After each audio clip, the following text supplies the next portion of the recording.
Kakaiba yung pakiramdam ko dito. Biglang uminit yung aginat ko. May panganib na dumating.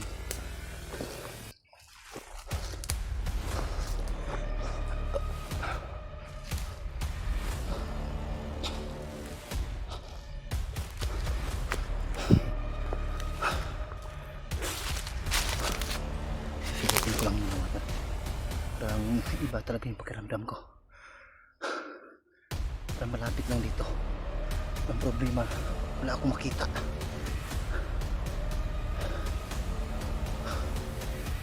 Sisilipin ko lang doon banda.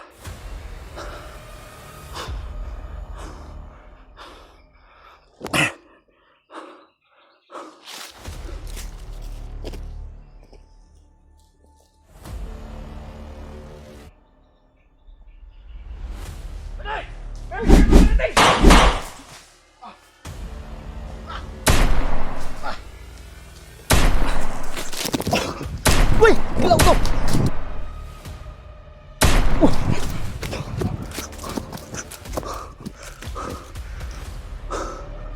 Nak lang.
Grabe, may naka-ambush position pala doon.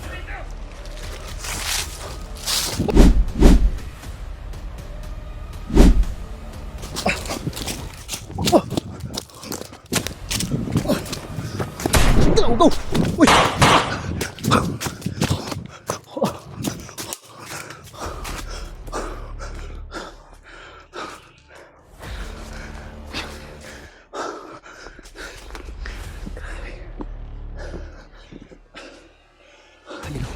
May humahabol oh. Natakbuhan.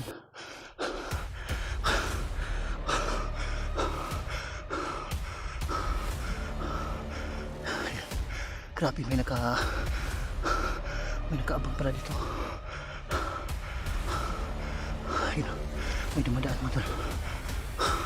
Dami pala naka-ambush position pala dito. Bumalik yung isa. Parang iniikutan nila ako. Salubungin natin.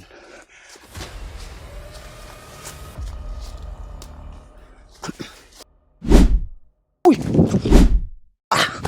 Tikang-kang.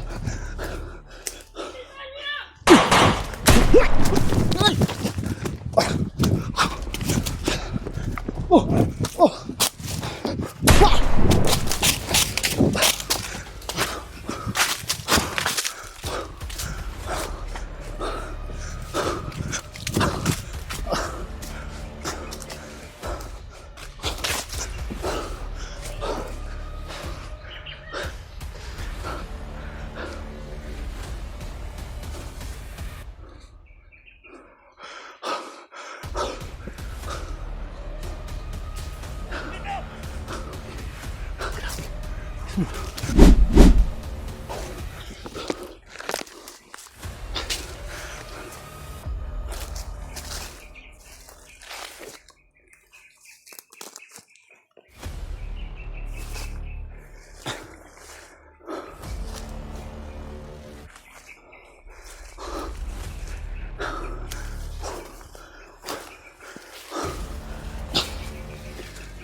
Grabe, may mga putol na po ang kahoy dito.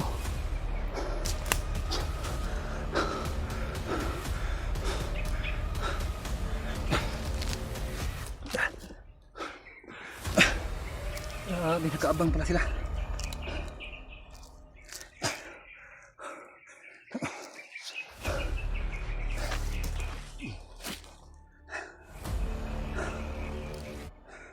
Grabe yung mga monitoring nila mga tol.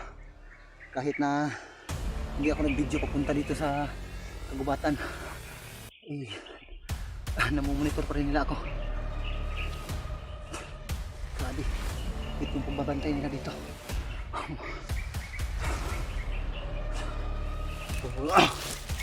Naisahan ko rin sila. Akala nila siguro ay mahuhuli nila ako.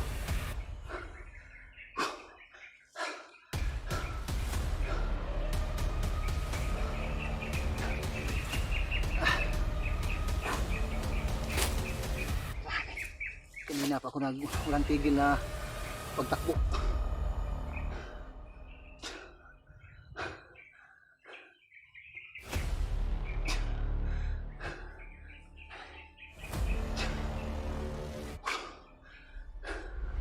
Baka narinig siguro nila ako mga tol.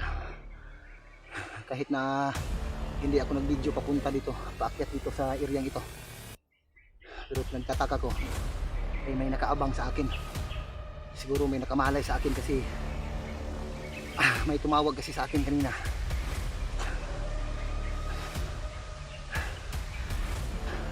Baka narinig nila yung usapan namin, yung tumawag sa akin.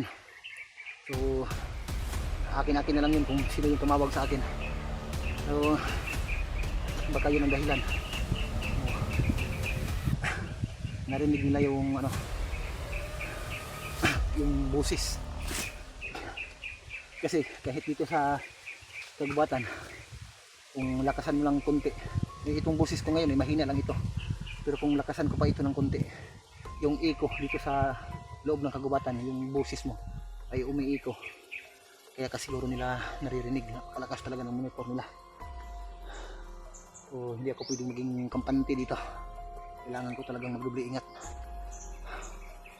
Grabe, ilang araw na rin na hindi ako nag-video dahil nahihirapan ako sa pagpasok dito.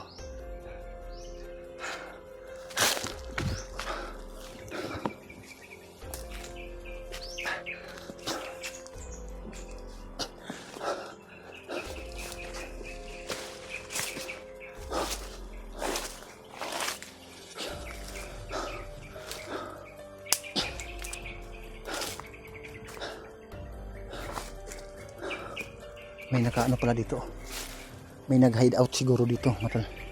May mga bakas ginagawa nila itong lungga, kaya dito sila nagtatago.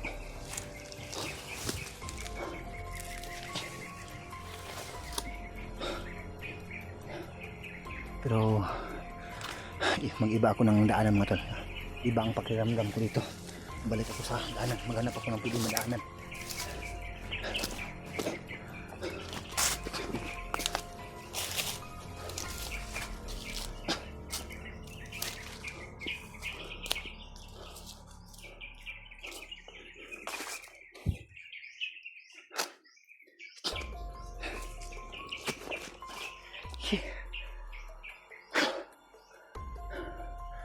Grabe, hindi nila ako tinitigilan.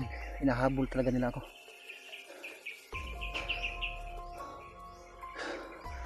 Buti na lang ay sandali. Nakapagtanggulilong ako kaya hindi nila ako nakita kaagad. At medyo na distansya na ako sa kanila. Hindi ko akalain na may sniper palang nakaabang doon. So, nais na siguro manghuli ng mga katulad ko.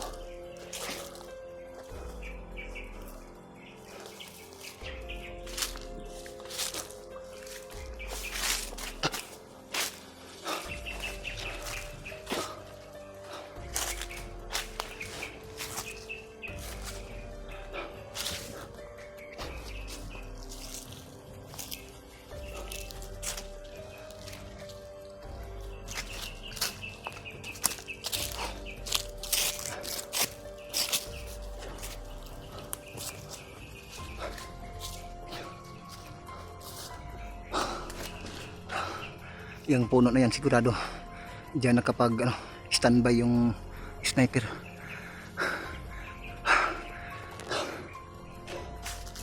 May mga bakas kasi ng parang inuupuan na yung puno na yan.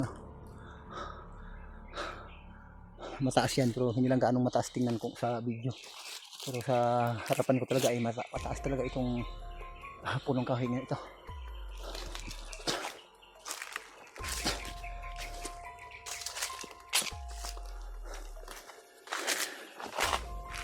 Sana ay magtagumpay ako sa mission ko ngayon.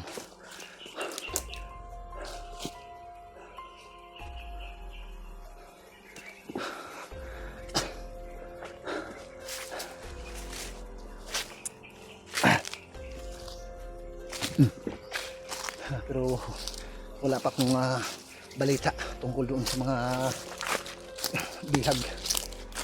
Hindi ko pa natingnan yung mga ano nila, yung mga video nila, hindi ko pa nakita. So, may mga video ako dito na hindi ko pa na-upload dahil sa kakulangan ko ng load. Wala kasi akong load pang upload mga to, kaya na standby ko yung mga video ko. Minsan na lang ako nag-video mga to para mas makabilis din akong makapasok sa area. Pero may mga video din naman ako. Ang problema nga lang hindi ko na-upload dahil wala akong load. So baka papala rin tayo ay magka-load tayo para makapag-upload tayo ng video. Yung pagpunta ko kasi dito mga tal, 2 araw na lang yung natira. Nag-expire na yung load ko ng 1 linggo. May mga din sulit at tagahanga na patuloy na nagsusubaybay sa ating video, na nag-send sa akin ng mga kasama ko, pero hindi ko ma-view. Yun yung problema, hindi ko ma-view yung mga attachment na pinuforward sa akin ng mga mahal nating taga-subaybay. Hindi ko lang ma-view dahil wala akong load. Predita lang yung gamit ko.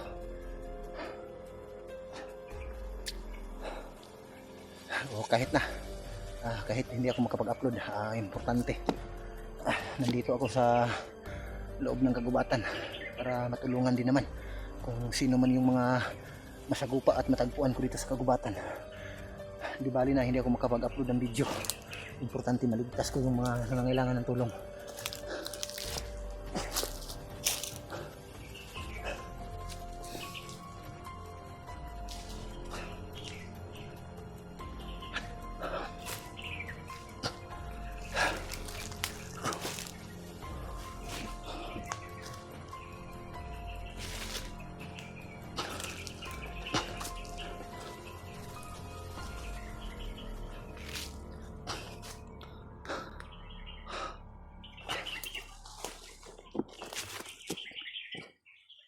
May mga busis ako narinig mula dito, hindi gaanong kalayuan, parang busis ng bata.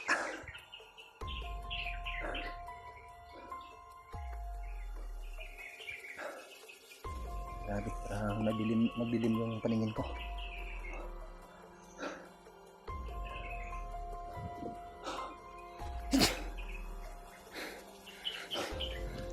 May bunga sa puno.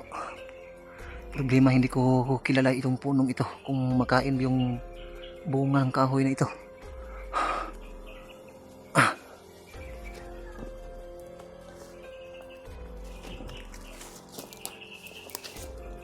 May boses ako narinig mga kapal.